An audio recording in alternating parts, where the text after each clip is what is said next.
If you're a first-time wildlife enthusiast heading into the great outdoors, you're about to make the same rookie mistakes almost everyone makes, unless you watch this first. Welcome to the channel, nature lovers and first-time wilderness explorers.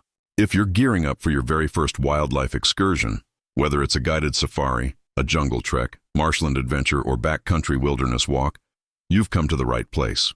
Today we're covering a survival guide for first-timers, focusing on 10 essential don'ts and missing do's you must know before you set foot in the wild. These are the mistakes that seasoned explorers laugh about, because they've learned how to avoid them, and you're going to get the benefit of that experience right here, right now. Whether you're planning a weekend camping trip to see bears in the woods, a jungle expedition to spot big cats, or just a day hike to observe birds in their natural habitat, the principles remain the same. The wild is beautiful, unpredictable, and zero tolerance towards ignorance. So let's dive in and make sure your adventure doesn't become a cautionary tale. We'll count down from 10 to 1, each item explaining what it is, why it's a mistake or liability, and what you should do instead to stay safe, respectful, and responsible. Ready? Let's go. The magnificent 10 mistakes, and what to do instead. 10. Bringing loud, DJ-style music or speaker systems okay. Number 10 is kind of obvious, but you'd be surprised how many first-timers show up weapon in hand. Well, a speaker in hand. What it is. This means packing a big portable speaker, blasting pop songs or booming beats while you're in a wildlife zone. Why it's banned? It's a bad idea. Wildlife thrives on quiet, natural soundscapes. Your booming bass basically says, "I'm here, scatter," to every animal. Not only does it ruin your chance of seeing wildlife, it stresses animals, disrupts their natural behavior, and it may even violate park or reserve rules. What you should do instead: bring headphones for your transit or downtime, keep your voice down, and enjoy the ambient sounds. Birds, insects, rustling leaves. That's part of the magic. Wearing strong perfumes or scents. Number 9, strong perfumes, colognes, scented lotions. What it is, the fancy perfume you wear to parties. Sprays, scented deodorizers, heavy aftershaves. Why it's banned? Just a bad idea. Animals have acute smell senses. When you wear heavy scent, you're announcing yourself and altering their behavior. Some smells can attract insects, tsetse flies, mosquitoes. Others can alarm certain mammals. The scent also lingers on gear and in the area, altering the natural environment. What you should do instead: use unscented toiletries, mild soap, leave the fragrance at home. Aim to blend in. 8. Straying off designated paths or trails. Number 8 strikes at the heart of wildlife etiquette and personal safety. What it is. This means ignoring marked trails in a reserve, park, or sanctuary and going off trail simply because you feel adventurous. Why it's banned? A bad idea. Many wildlife areas restrict visitors to paths to A, protect fragile ecosystems, and B, keep you safe from hidden dangers, cliffs, venomous snakes, nesting animals, unstable ground. Going off trail dramatically increases the risk of injury or getting lost and disrupts animal habitats. What you should do instead: stick to marked trails. If you're in a guided tour, stay with the group. If you're independent, carry a map, GPS, and tell someone where you're going. Feeding or touching wild animals. Number 7 is a big one: feeding or touching wild animals.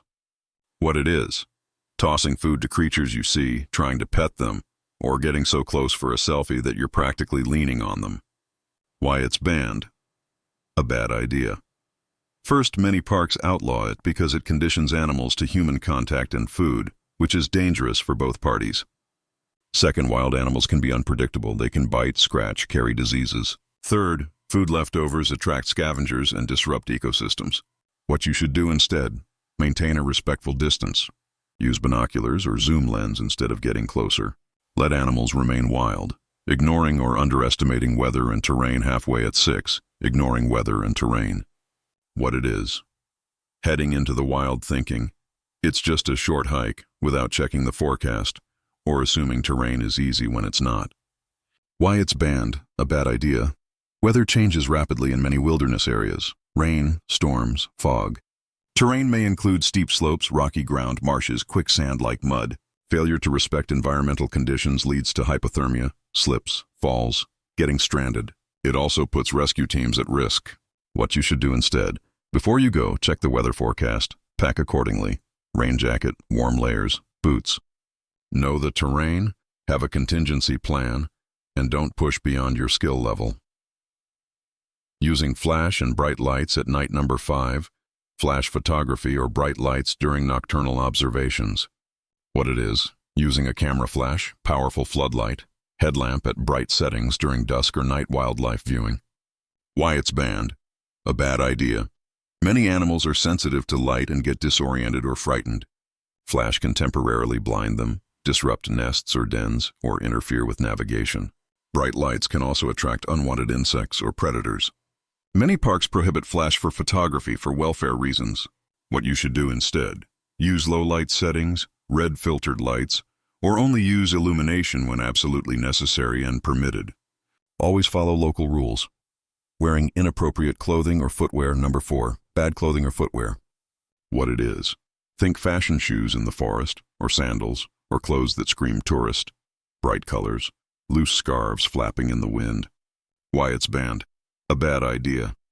Inappropriate attire can annoy insects, give off noise, fail to protect from thorny bushes, poor traction on slippery roots, dangerous heat exposure.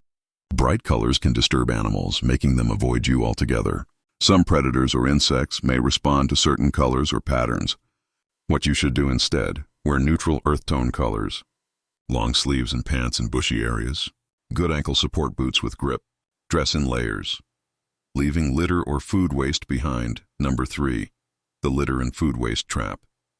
What it is: even something as innocent as an empty snack wrapper, banana peel, or discarded bottle. Why it's banned. A bad idea. Leaving waste behind is harmful in 2 ways: for the environment, non-biodegradable or slow-degrading trash, and for wildlife. Animals may ingest plastic or wrappers, or learn to associate humans with food, which leads to dangerous habits. Many parks have strict leave no trace policies. What you should do instead: bring reusable containers, take all your trash with you, and pack out everything you pack in. Practice leave no trace. Using drones or unauthorized technology without permission.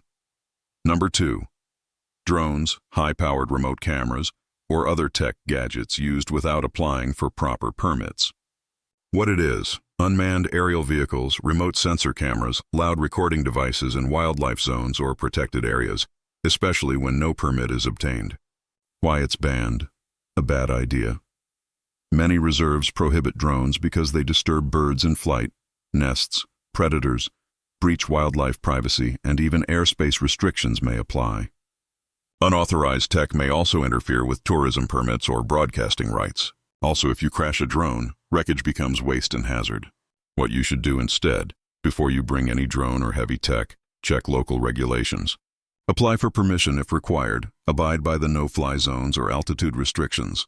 Always yield to guide or park warden instructions. Underestimating wildlife.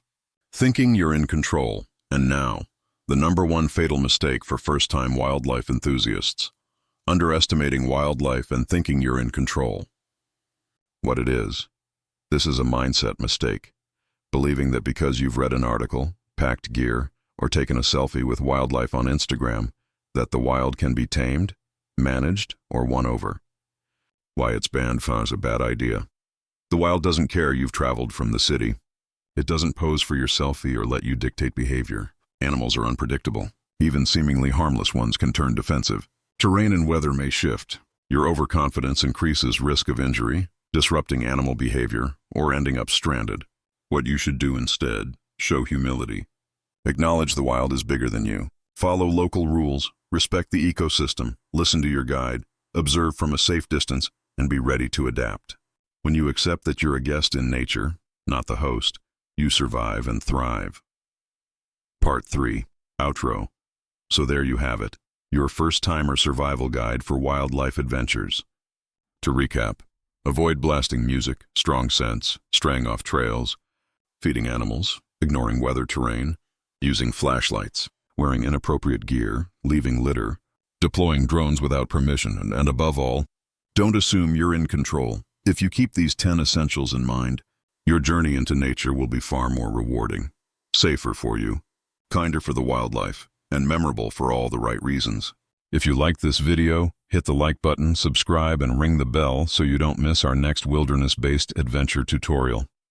Share in the comments below which environment you're heading into next. Jungle, savanna, forest, mountains. I'd love to know. And if you found value in this, share it with a friend who's planning a nature trip too. Stay curious, stay respectful, and above all, stay wild in the best way possible. Thank you.